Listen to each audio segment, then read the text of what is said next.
신바람 사연 아파트. 오늘의 사연 시작하겠습니다. 안녕하세요. 결혼 이야기 오가는 중에 신혼집까지 장만했는데 결혼식 올리기 전에 리모델링 끝나자마자 결혼식 강행하지 않고 파혼을 선택한 20대 후반의 여자입니다. 부모님들이 자식 고생하는 거 보기 싫어하는 만큼 자식들도 부모님 고생하는 거 보기 싫어하는 게 당연한 마음이겠지요. 그런데 그 마음 때문에 파혼하게 되었습니다. 저보다 저희 부모님이 이 결혼에 대해서 저보다 더 적극적인 편이셨어요. 그도 그럴 게 제가 원래 결혼에 대해서는 크게 욕심이 없는 편이었거든요.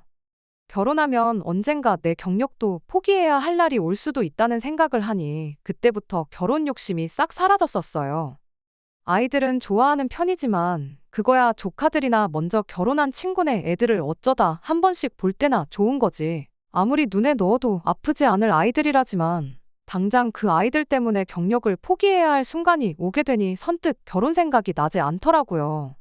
그래서 비혼주의까지는 아니지만 제가 경력도 어느 정도 만족할 위치까지 올라가고 그리고 해보고 싶은 거 얼추 다 해보고 그때쯤 가서 결혼을 하겠다는 식으로 집에 이야기했던 적이 있어요. 부모님은 그때 가서 나이 40 가까이 먹고 너랑 결혼한다는 사람이 있기나 하겠냐고 저를 이해 못하시겠단 눈치셨지요. 그런 딸이 난데없이 30도 되기 전에 결혼을 하겠다 하니 저희 부모님 입장에서는 저보다 더 적극적일 수밖에 없으셨을 거예요. 뭐 결국 파혼을 하게 되었지만 제가 결혼을 결심한 이유 자체만 두고 본다면 굉장히 단순합니다. 결혼 이야기 오가면서 진짜 본 모습을 알게 돼서 끝내긴 했지만 연애할 때는 제법 남자친구와 사이가 좋았거든요. 그리고 무엇보다 남자친구가 저랑 비슷한 생각을 가지고 있었기도 해요.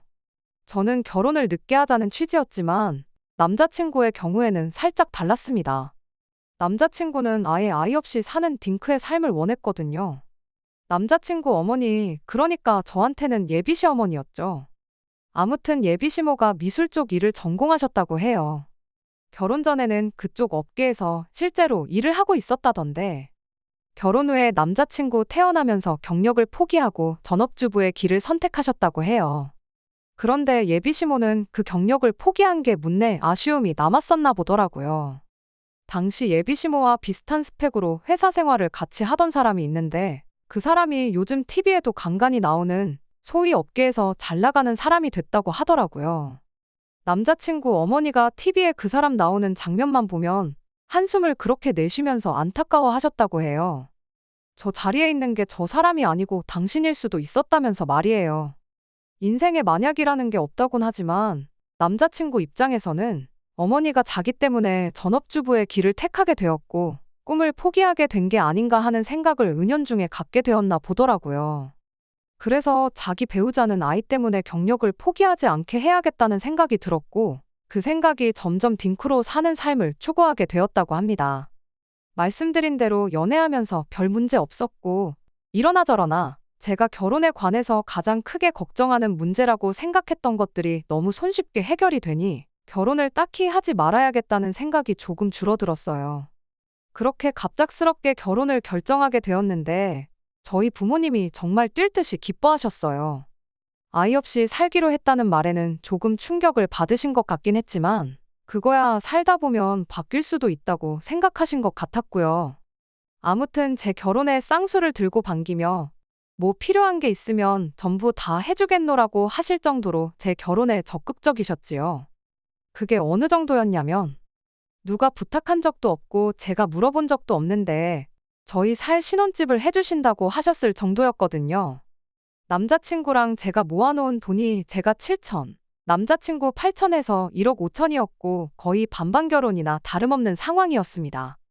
모자란 부분은 대출을 받아서 양가 지원 없이 결혼하자고 벌써 남자친구하고 이야기가 되어 있던 상황이었고요.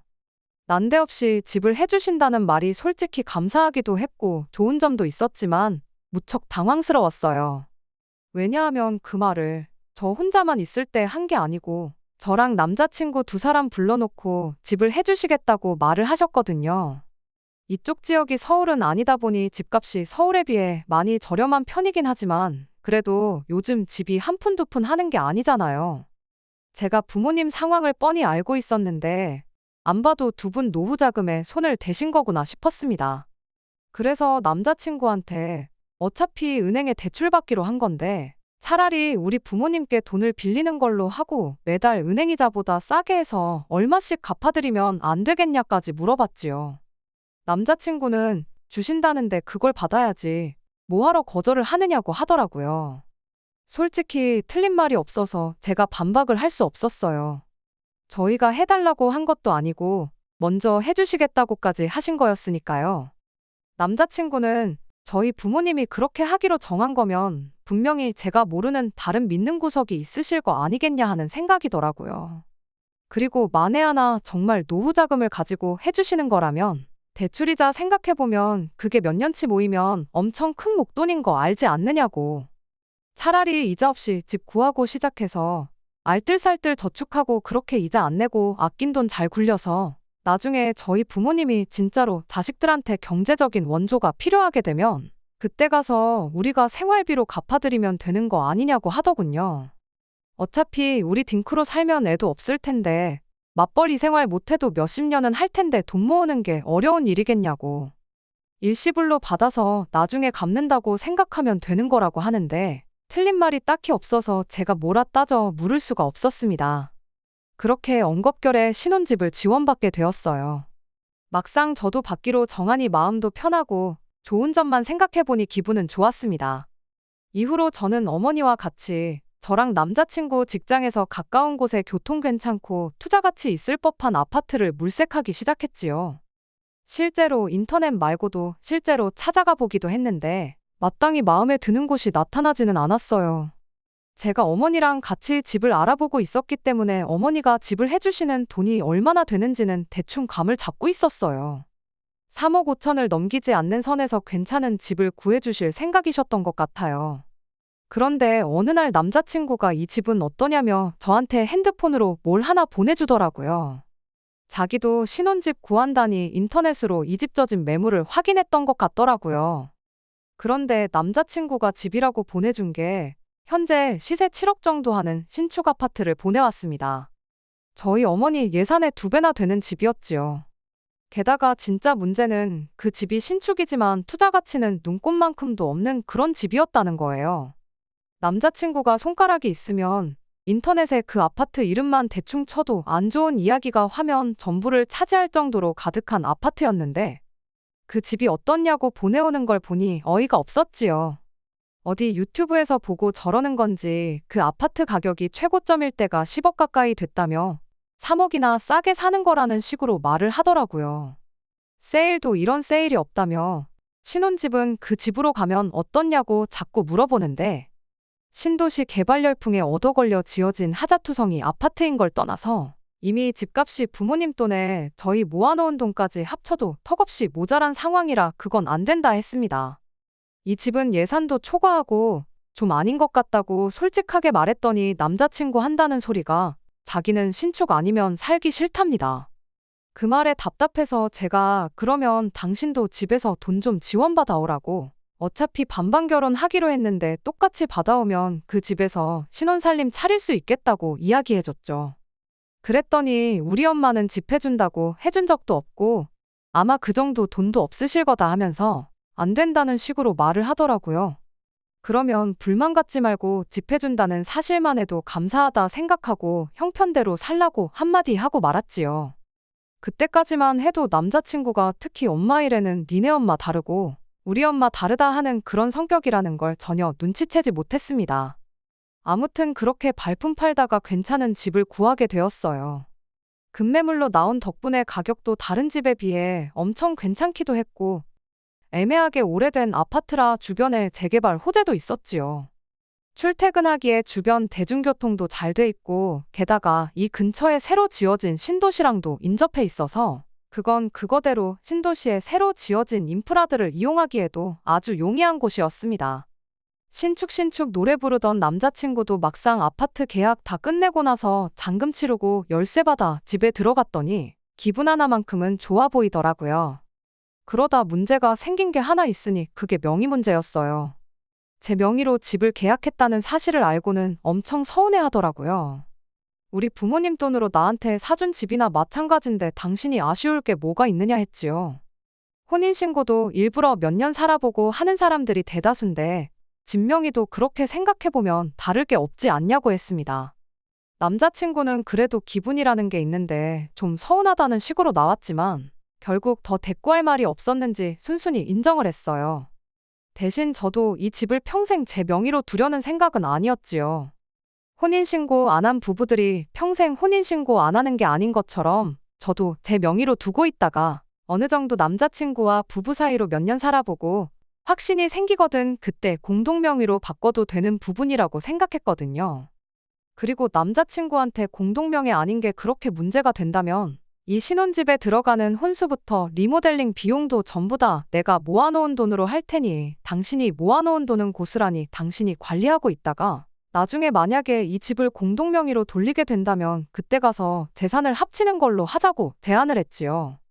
그리고 그렇게 하면서 이 집 명의 문제 가지고는 더 이상 아무 문제 제기도 하지 말고 불만 갖지 말라고 땅못을 박아놓았어요. 남자친구도 합리적인 것 같다 말하고는 그 이후로 공동명의 이야기를 직접 꺼낸 적은 없었습니다. 아무튼 신혼집까지 구해진 마당에 이후에 결혼 준비는 순풍만난 돛담배 마냥 빠르게 진행되기 시작했어요. 결혼 비용 전반적인 걸 제 돈에서 해결하기로 했기 때문에 리모델링을 제일 나중으로 미루게 되었습니다.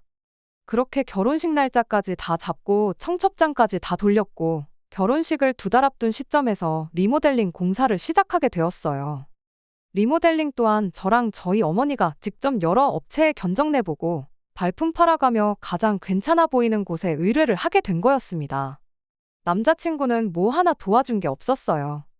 공사 시작한 첫날에 궁금해서 퇴근하고 남자친구랑 같이 신혼집 구경 가자고 찾아갔어요. 벽지며 장판이며 샷이며 다 뜯어놓은 상황이었고 진행 과정이 생각보다 더 빠른 것 같아 안심이 되는 차였는데 저희 맞은편 앞집에서 인기척을 느꼈는지 문 열고 나와서는 저희한테 인사를 하더라고요. 그런데 현장일 하시는 분들 중 몇 명이 공사 중인 집에서 담배를 그냥 태우시는 것 같다. 그런데 그 냄새가 복도며 계단으로 해서 엄청 번지는 것 같다는 이야기를 해주셨어요.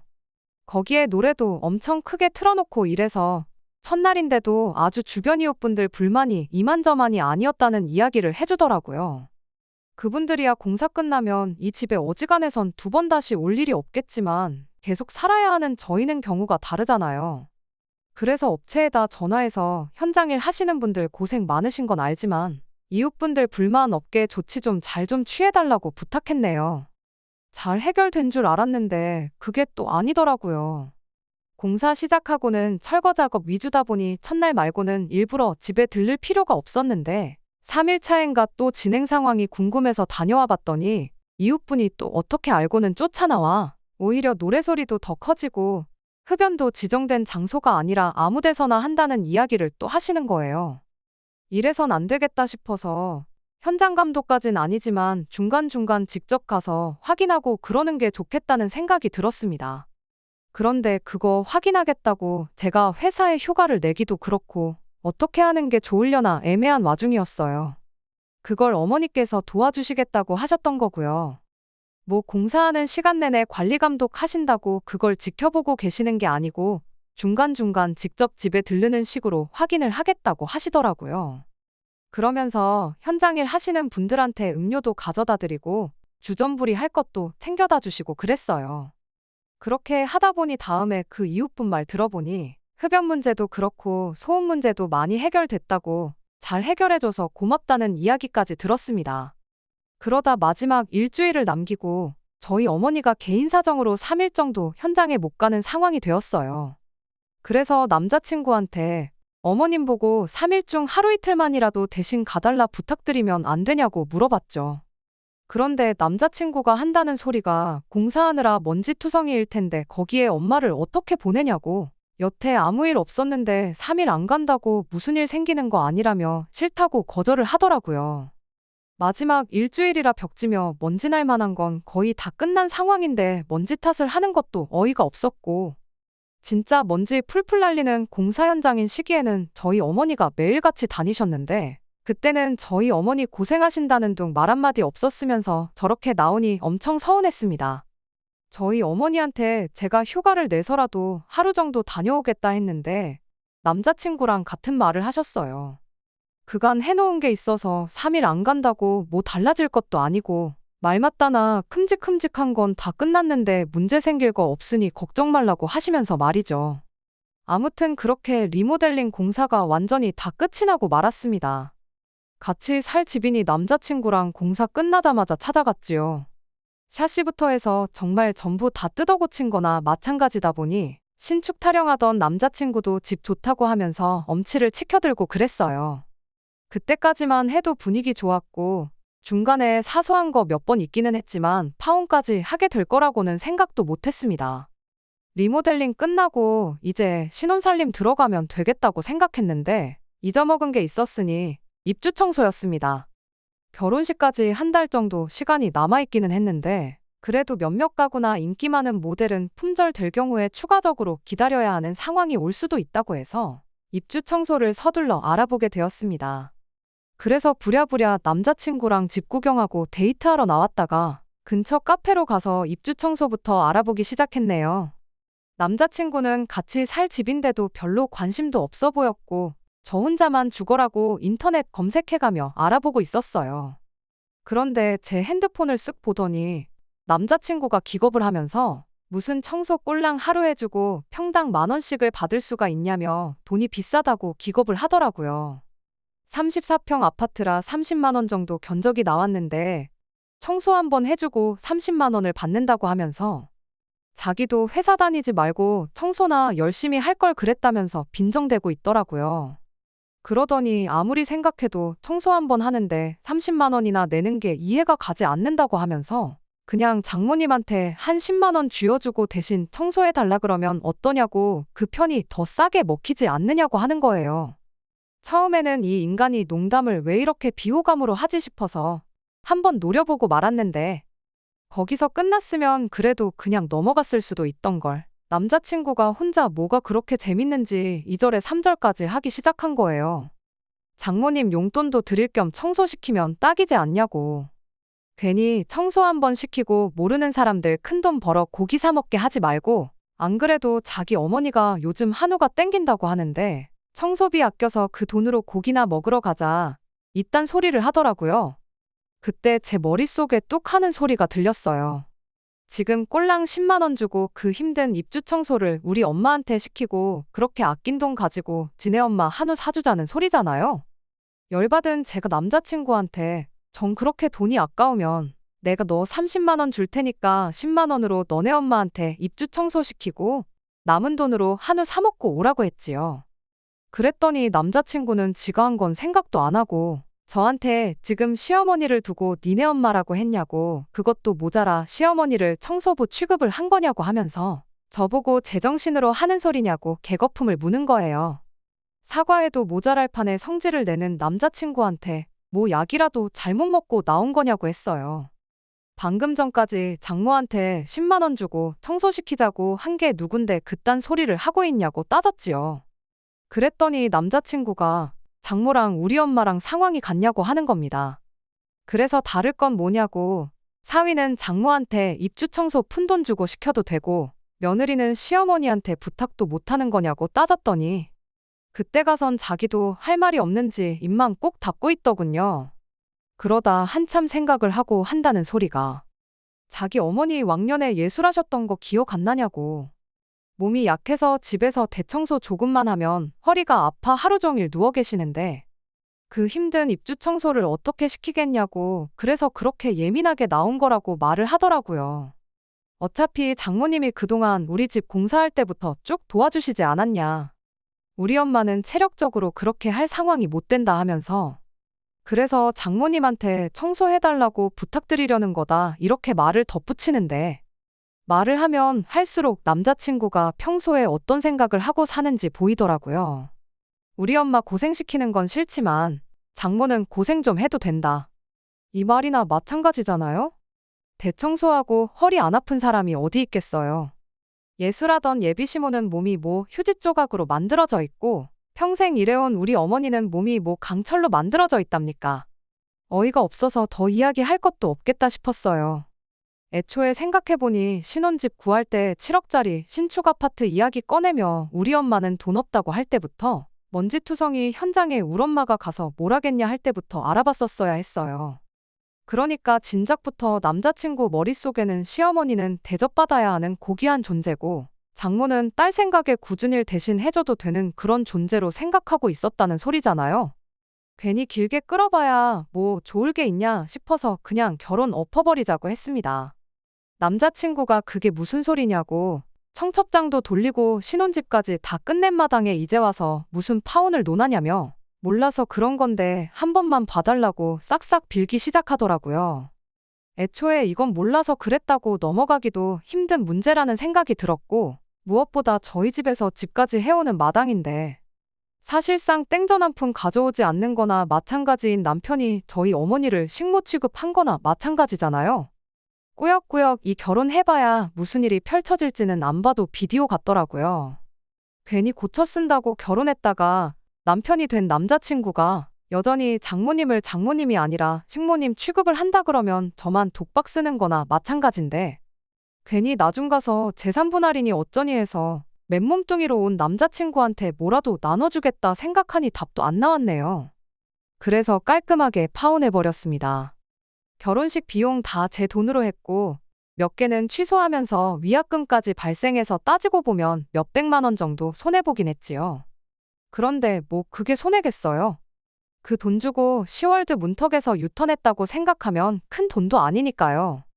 잘못했다고 싹싹 비는 면상에다 대고 파혼하겠다고 한마디 했을 때 시원했던 속 생각하면 아쉽지도 않습니다. 게다가 뭐 전화위복이긴 하지만 요 몇 달 새에 집값이 조금 올랐어요. 지역이 재개발 지역으로 확정이 나기도 했고 주변에 부실 아파트 문제가 하나씩 터지니 오히려 수요가 이쪽으로 몰리기 시작해서 그렇다네요. 아직 30도 안 됐는데 결혼 조급하게 생각하지 않으려고요. 저희 부모님께는 죄송하게 되었지만 일단 제가 결혼도 안 하고 집을 받은 거나 마찬가지기에 부모님 앞으로 대신 제가 저축을 들고 있어요. 저는 집이 생겼으니 부모님 노후 자금 마련될 때까지 다시 돈이나 열심히 모아보렵니다. 끝까지 들어주셔서 감사합니다. 오늘의 사연은 여기까지입니다. 구독과 좋아요, 알람 설정 부탁드리고 더 좋은 사연으로 다시 찾아뵙겠습니다. 감사합니다.